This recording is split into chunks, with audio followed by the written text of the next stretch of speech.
You invest hours into reading a book only to come to the conclusion that your memory of it diminishes over time. The characters become hazy and the storyline fades.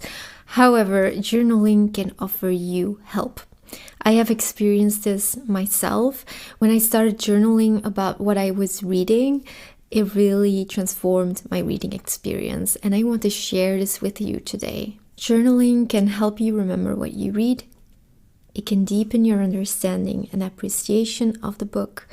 It can improve your writing, and it also forces you to think deeply, to also reflect deeply, and to get to know yourself a little better. I want to delve into the art of journaling effectively about what you read. First of all, I want to talk about the Victorians and their habits of reading and journaling about what they read, because they are such an inspiration to me, and they are the reason why I started journaling about what I read. Victorians kept a Commonplace book, and I have talked about Commonplace books in the past on my channel.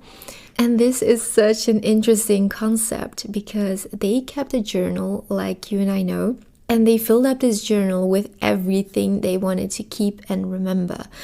Because they weren't so lucky as you and I today. We can just store everything on our computers. But when they wanted to remember something, they had to write it down and keep it in a journal. It was the only way to preserve information. So they kept Commonplace books. I started my own Commonplace books. Usually most people only keep one and merge all of their topics into one Commonplace book, but I prefer keeping separate books. What I did first is I made myself a list of all the topics that I'm interested in and want to learn about. These are the things that I'm super passionate about, and so if you make this kind of list, then you know what types of Commonplace books that you want to keep for yourself. The Victorians collected memorable passages, quotes, ideas, and reflections from their reading, extracts from books, personal annotations or interpretations, cross-references to other works, and so on. One of the authors that is quite famous for keeping Commonplace books was George Eliot, who wrote Middlemarch. They also wrote in the margins of their books. If you hear weird sounds, it's just my cat in the back of the couch. He's making funny noises. So they wrote in the margins of their books. Books were really treasures, personal treasures to them, and they personalized their books. I myself have some issues with writing in the copies that I buy, which is some people say that it ruins the book, while other people say that you should make the book your own. And I'm kind of in the middle because I love annotating books. And I did write in some of my books, my favorite books, because, I just wanted to know what it felt like, and it felt so good. It was amazing to interact with the book in such a way. It felt very personal, and it felt lovely to mark my favorite quotes, to underline things, to write things in the margins. And then when I go to museums and old libraries, you see these books, these old books. And since I know about this annotating technique of the Victorians, every time when I'm in this library or museum, I notice that the books that they showcase behind the glass often have annotations on the side. Those books are written in. They underlined, they highlighted, they use symbols, exclamation marks to mark important sections, and so on. And of course, the Victorians were also known to keep scrapbooks. These were clippings, illustrations, written notes related to their reading, including reviews or articles about the books they read, engravings, and notes on themes or ideas. They also used note cards or pieces of paper that they slipped between the pages. I also do this because when you don't want to write in your books, you need to be inventive and find other ways to interact with the book. So I love slipping some paper in between the pages, and I later then transfer everything into Notion, which is an app that I use as my second brain. The Victorians also did this, and they especially did this with library books because, of course, they didn't write in them. Something else that they did is they wrote about the books they loved in letters to family members or friends. They also discussed the books in front of the hearth with friends and family, because books were being published serially in the newspapers, and every now and then a new piece would be released, and then everyone was waiting full of anticipation for the sequel of the novel. They often used personal diaries to reflect on what they have been reading. They wrote summaries and excerpts and so on. Something else they did to interact with the work was writing essays and reviews. Scholars and academics used guides and companions. They heavily annotated them to deepen their comprehension of the text. And so this all shows us how deeply engaged they were with the books that they were reading. I myself noticed a huge difference when I started practicing these techniques, and I'm going to share some tips and advice now. One of the mistakes that I made at the start of my journaling experience was that I got myself the most beautiful notebooks to write in, and I never wanted to write in them because they were so beautiful and I didn't want to ruin them. So if you are new at journaling and you want to get started, then I would highly recommend getting yourself just a simple notebook that doesn't feel too beautiful and too intimidating to start writing in.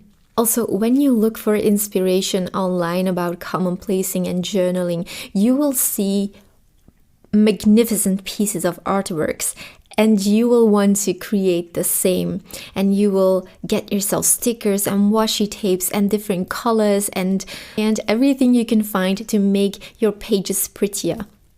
And I was like this in the beginning. I wanted to make my journaling pretty.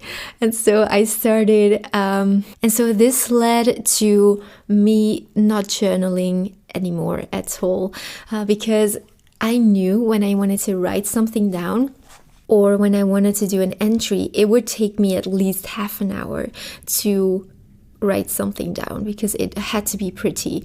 And so I switched from a very complicated layout to the simplest one there is, and that is just one pen and one notebook. No stickers, no embellishments, just black on white. This works best for me, and then I feel like there are no barriers for me to sit down and do some quick journaling. There are many things I keep track of, and it actually depends on the book that I am reading and what I want to get out of it. What I always track are quotes, thought-provoking lines, and when it's a fiction novel, I also keep track of the characters, important things for the plot, and important things for character development. If you don't want to write in your books, then I highly recommend getting just a separate notebook, or you can just slip in some papers in between the pages.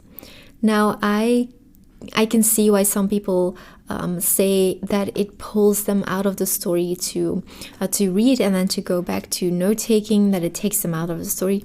I understand that completely. I usually do my note-taking at the end of a chapter. So I finish my chapter and then I do the note-taking. Sometimes I even do 5 or 10 chapters and then I go back, see what I tabbed in my book, and then I write my notes. Whatever works for you. I need you to remember over the course of this video that all the things that I say are things that you will have to test for yourself, because everyone is different and will react to certain techniques differently. After I finish the book, I sit down with it, I go through all of the things that I tabbed, and I transfer all of the information that I want to keep. I don't know if you agree with me on this, but we consume so much. We consume videos, documentaries, books, magazines, everything we consume 90% of it is just going lost. If you don't make notes, everything is just lost because you cannot remember everything that you hear or see. And this is why commonplacing is such an amazing thing. You can always go back to your notes, and this will help you remember things. If you have someone to share the experience with, that's also a great thing to do. If you have a friend who wants to read the same book as you, then talking about it like the Victorians did is a great way to share the experience, to reflect on the novel, and everyone brings their own ideas and their own reflections, and it's just great to discuss them. It's interesting how everyone can read the same book but have different thoughts on it, and it's so interesting to reflect on those thoughts. The person that you read the book with will give you some new thoughts to reflect on, and it will spark some interesting conversations for sure. There are a lot of videos to be found on journaling and commonplacing, but there aren't many examples to be found, okay? So what I want to end this video with is a real life example. So I'm going to read to you the first 2 or 3 chapters of a book that I recently finished, and I'm going to share exactly what I wrote down, okay? And how I do things. So I'm going through my list in Notion, and I'm gonna go to book reviews. And I'm going to open Germinal by Émile Zola. And here we are. So at the top, I have background information because I often like to do some background information on the author and on the work before I get started. And then I also have a tab for my YouTube review because I made a review on my channel. Let's look at chapter 1. So if you don't want to know what is going on in the first chapters of this book, then I invite you to step away from this video now, because obviously I'm going to summarize what is going to happen in the first chapters. It's not going to ruin the book for you, of course. So if you want to read this book later, that's not going to be any problem. But just so you know, I'm going to summarize what's going to happen in those chapters. Let's get started. Chapter 1. This is what I wrote down for chapter 1. The year is 1866. Napoleon III is at war and there isn't enough work. We follow Etienne Lantier, a mechanic who is looking for a job. He meets Monsieur Bonnemort from the coal mine of Montsou, and they complain about the lack of food and the cold wind. Etienne is penniless, hungry, and wonders where he will spend the night. Bonnemort is 58 years old and has been working in the mines since he was an 8-year-old boy. For the last 5 years, he has been a driver because his doctor said he wouldn't survive the underground work anymore. He continually coughs and vomits black spit from working in the mines all those years. And then I've added a picture of Napoleon III with a little bit of information. Now here I don't really have anything personal noted underneath my summary of the chapter, but in chapter 2 I noted my personal notes in orange, and you will see what I mean. Chapter 2. We experience the morning routine of a family living in the pit village 240. Man and wife have 7 children of different ages. Everyone gets up at 4 to go and work in the mine, but it doesn't bring enough food to the table. Their routine is chaotic, the little one is crying, and everyone is hungry and cold.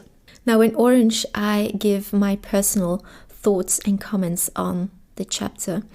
The scene is written in such a detailed and realistic way that it's as if you're in the room. I feel sorry for the miserable situation this family finds itself in. The village they live in doesn't have a name, but a number, and we immediately feel that this detail is of importance. They're part of a horrible system where no one cares about their well-being. And then in chapter 3, I started the chapter with some character introductions, and this is where I then list characters who have been introduced.